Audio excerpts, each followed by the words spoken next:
Good morning. If everybody could take their seats. This is a meeting of the Atlantic Herring Management Board. My name is Doug Grout. I'll be your chair for the next 2 years. I'll try and make this a very efficient meeting. Hopefully we'll all be cooperative. Our main goals here are to consider setting the specifications for this year and then also setting the quota period for 2025 for Area 1A. In your meeting materials, there's an agenda. And I'd like to see if there's any additions or subtractions or any comments on the agenda. Megan. Thanks. I just wanted to have one thing under other business real quick. Thank you. Thank you. Anybody else? Seeing none, I will consider the agenda approved by unanimous consent. Also in your meeting materials are the proceedings from the August 2024 meetings. Are there any edits or comments or adjustments that you'd like to make to those? Seeing none, I will consider those approved by unanimous consent. The next item on our agenda is public comment. These are for comments that are on items that are not on the agenda. Is there anybody in the public that would like to make a comment right now? Please raise your hand. Seeing none, is there anybody online that? Okay. We'll now move on to setting the specifications for 2025 to 2027 fishing years. Emily? Great, thank you, Mr. Chair. So I will provide an overview of the specifications process for 2025 through 2027. So in September, just last month, the New England Fishery Management Council took final action on a specifications package for fishing years 2025 through 2027 to be submitted to NOAA Fisheries. Overall, the specifications, particularly for 2025, are very low, and the 2025 annual catch limit would be the lowest in the history of the FMP. And these specifications are based on the 2024 management track assessment and also use the Council's ABC control rule for Atlantic herring. So just a couple of summary points from the assessment as a reminder. The assessment indicated the stock is overfished, but overfishing is not occurring. However, there is a high possibility of overfishing if the full 2024 ABC is utilized. The assessment also noted that recruitment for Atlantic herring remains very low. And Atlantic herring is under a rebuilding plan, and the most recent projections indicate the stock will be rebuilt by 2031. So in addition to the typical specifications package, the Council also put forward 2 requests to NOAA Fisheries.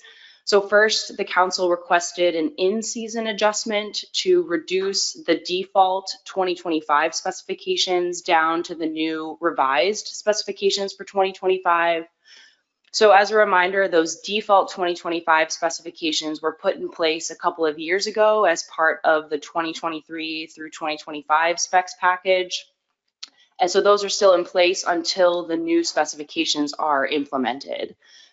Since the 2025 revised specifications are much lower, the Council is concerned that if the revised specifications aren't implemented by January 1st, then the fishery could run the risk of catching the entire annual catch limit before those new specs are implemented. Again, so the Council is asking NOAA Fisheries for that in-season adjustment to get those 2025 revised specs in place more quickly. And then the second request to NOAA Fisheries from the Council was a request to nullify the quota carryover from 2023 to 2025. So in 2023, there were underages in 2 areas, 1B and 2. So up to 10% of those sub-ACLs could be carried over into 2025. However, the Council is concerned about the magnitude of those carryover amounts relative to the very low quotas for 2025. So the next two slides show the specifications selected by the council, which were also in your meeting materials. So you can see for 2025, the annual catch limit is quite low. There's a slight increase in 2026 and 2027, but overall quite low. And just as a reminder, for the management uncertainty buffer, if the Canadian New Brunswick weir fishery catch is less than the specified trigger level, then 1,000 metric tons from that management uncertainty buffer can be reallocated to Area 1A. So that evaluation of whether or not that 1,000 metric tons can be reallocated typically happens around October every year. So then this slide shows the sub-ACLs for each management area. Again, you can see 2025 is quite low. For example, Area 1A would be 783 metric tons. Slight increase in 26 and 27, but again, overall quite low.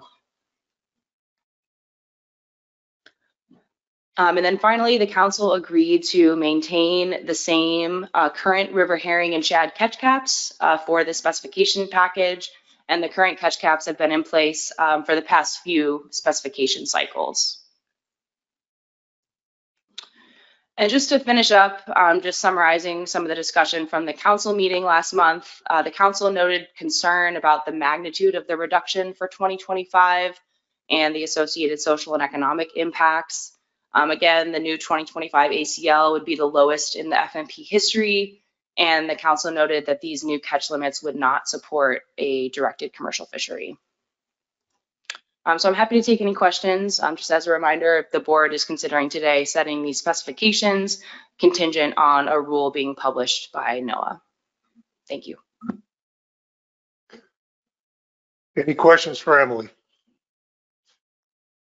Dave Borden. Thank you, Mr. Chairman. I'm not sure this is a question for Emily or one of the New England Council members present. Having served on the council for a long period of time, I'm kind of tuned into the issue of U.S.-Canada. You know, the Canadians restraining their catch in a similar manner, and then the related question is, if they catch more than has been projected, what are the consequences for U.S. fishermen? Thank you. If somebody could answer that, that would be great. And if not, I'll seek guidance elsewhere. I'll see if anyone else can answer that. We have council staff online, so Jamie has her hand up. Go ahead, Jamie. Good morning, Mr. Chair. Can you hear me all right? Yes, we can. Thank you. Thank you, Mr. Chair. Good morning, everyone. This is Jamie Cornan, lead council staff for herring for the New England Fishery Management Council.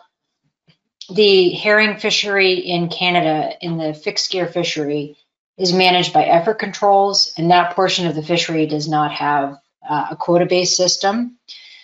We are in close coordination with them through GARFO to understand through the year what catch looks like. And they do provide information annually on what's going on in their fishery. And to the second question, what happens if the amount that we set aside as an uncertainty buffer is exceeded? In future years, when we update this work, we take what we've been doing so far is taking a 10-year average of recent Canadian catches. Some years it's high, some years it's low. So as long as it stays within the average of the 10 years, there's probably no short-term impact, but if that started to trend up, the council would need to take a closer look on how that management uncertainty buffer is set to avoid the risk of overfishing. Any other questions for Emily? Bob Francis. It's not really a question, it's more of a comment. And it goes to the specifications having to do with the catch caps. These catch caps, I think you said, have been in place for some time.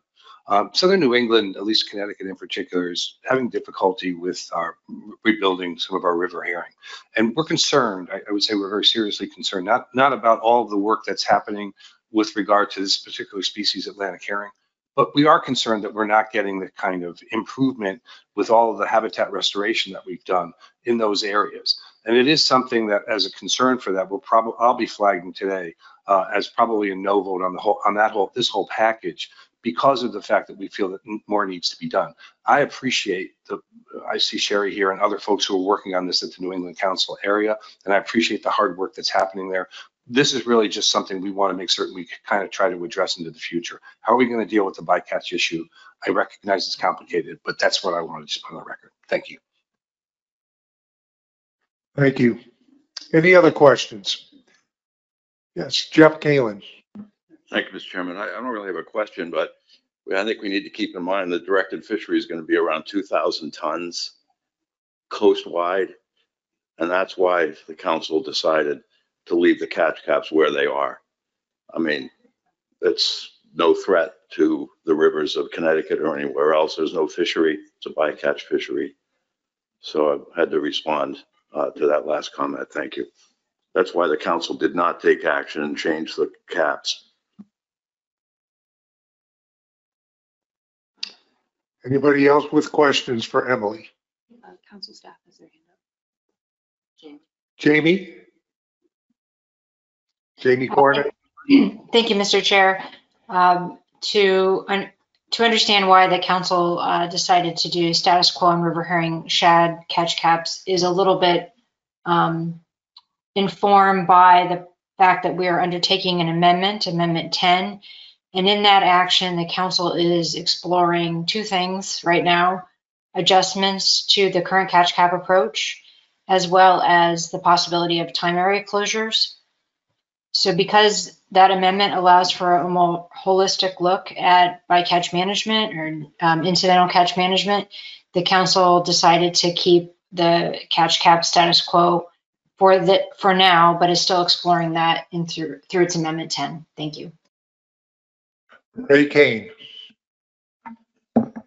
Thank you, Jamie, for your explanation on where the council stands. Any other questions for Emily? Emerson. Thank you, Mr. Chairman. I don't have a question, but I don't see anybody else with their hand up for a question. So do you need a motion to move us forward here? Yes, we do. Sheree? Thank you. So I had already had all that Second. planned, Emerson. what's that? I had already had all that planned. So do you want to make the motion then, Sheree? Yeah, I can make the motion if you want to second it. Sure, go ahead.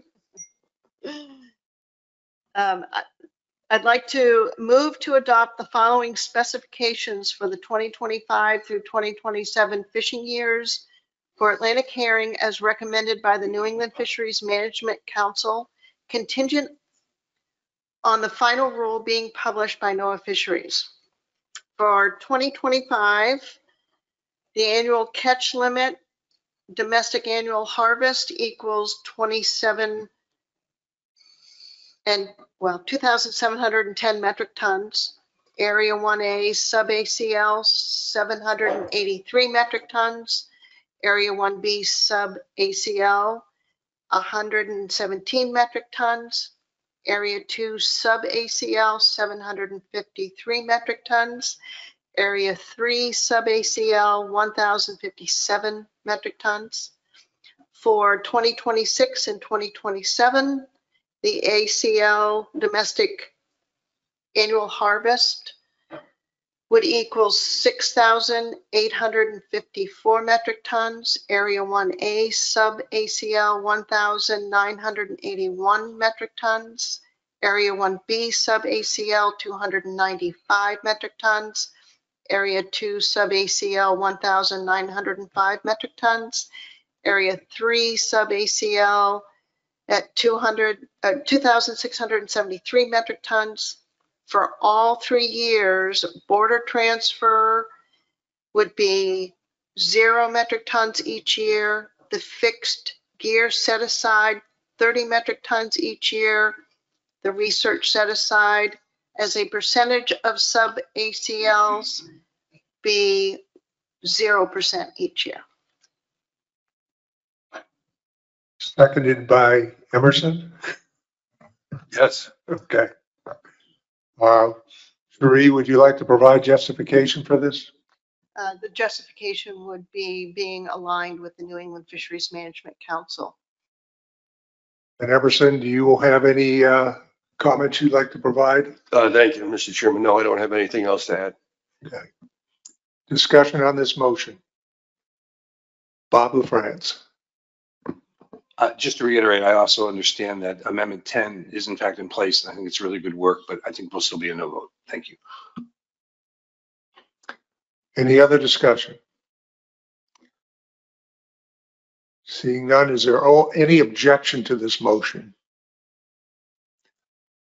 All right, then we need a vote on this because this is a final action and we have an objection, correct?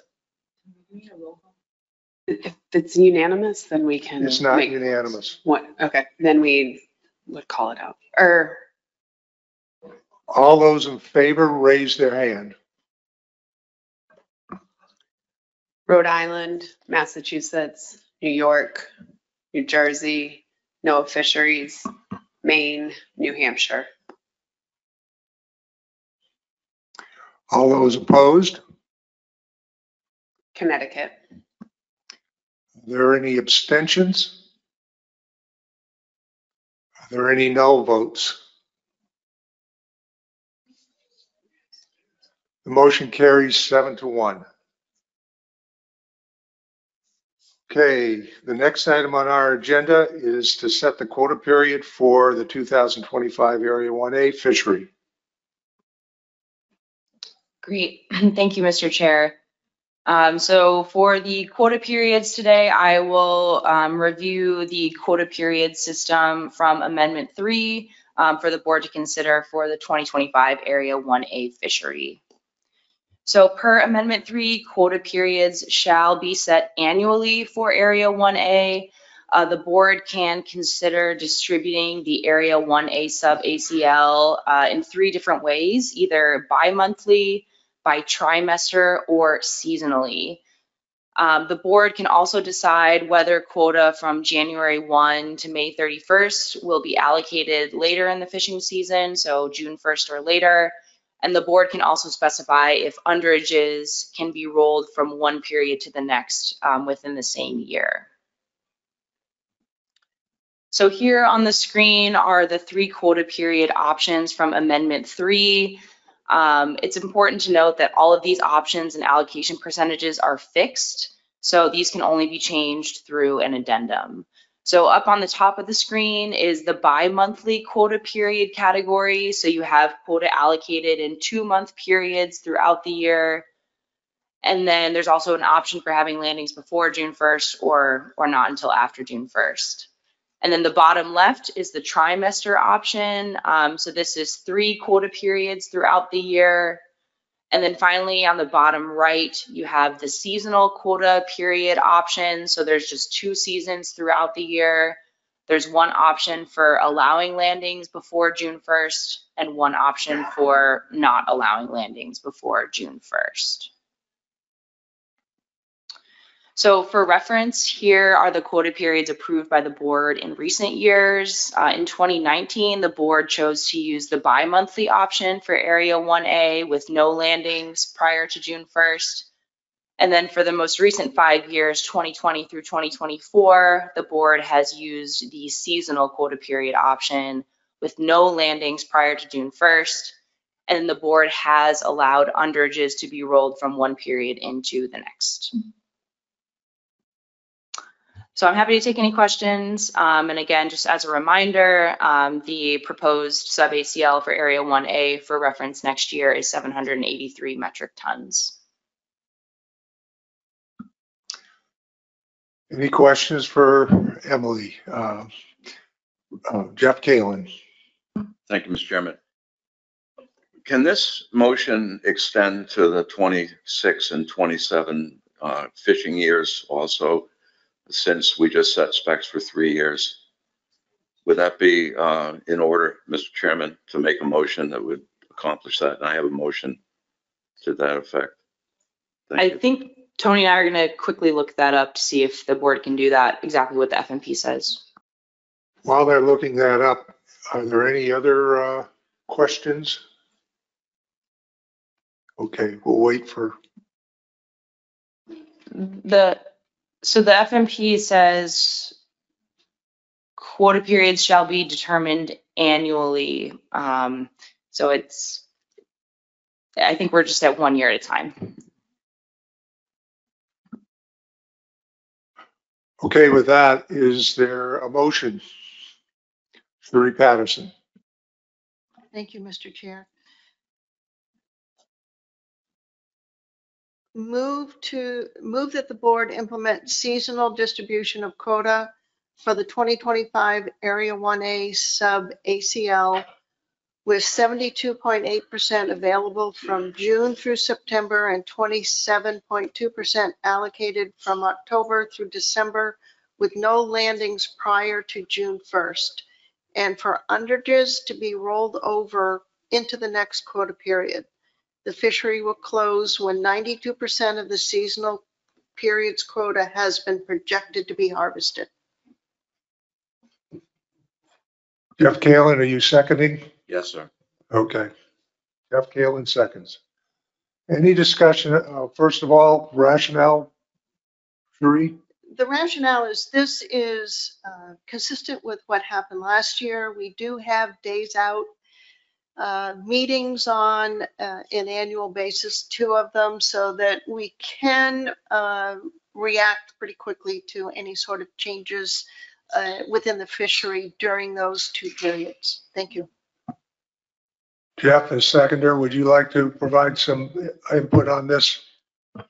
Just that this is an equitable outcome for all the fishing sectors that are taking herring this next year. Thank you. Thank you. Any other discussion on this motion? Megan Ware. Thanks. I'm going to support the motion because I think it's our best option. But I do want to point out that with the sub-ACL we just set, the 1,000 metric ton transfer we typically get is now more than the quota for the full year. So while we are making a motion and probably approving a motion for a 72-27 split, the reality is the vast majority of quota is going to be available in the fall rather than the summer. So I want to highlight that. And I think it's going to be incumbent upon this board and particularly the days out states to think creatively about how we try and balance fishing opportunity next year, given the imbalance of the yearly quota versus that 1,000 metric ton transfer. Thanks. Further discussion on this motion? Seeing none, is there any objection to the motion? Allison, so. Thank you, Mr. Chair. No objection, but I'm going to abstain from this. Thank you. With that, I see this carries unanimously with 1 abstention. Okay, on to item 6. Megan, you had some other business. Thank you. At our September Days Out meeting, we received several comments from industry members asking for the ability to set a weekly truck limit in the fall season.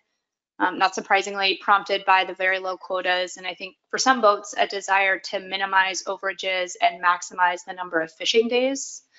So I wanted to bring that forward to the board for the board's awareness, since not everyone participates on those Days Out calls. I think on the one hand, we have a pretty diverse herring fishery with different capacity boats, so a weekly truck limit is going to impact those boats differently.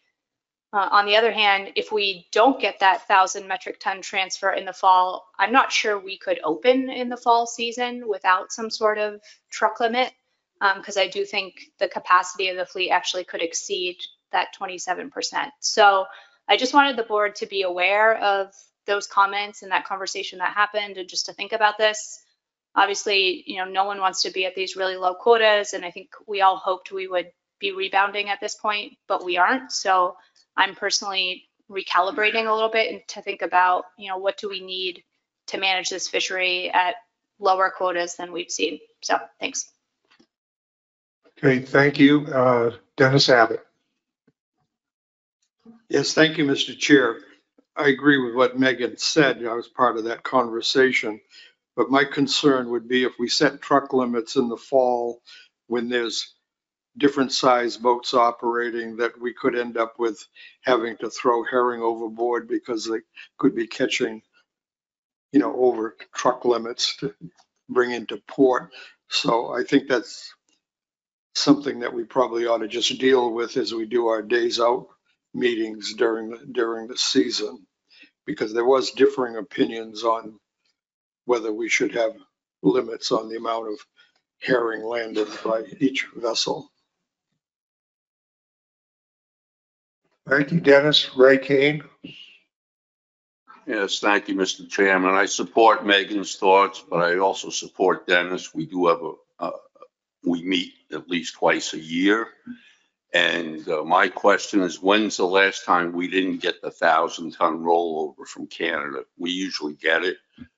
So let's not put the carrot before the cart or the horse before the cart. Let's deal with it come next fall. Thank you.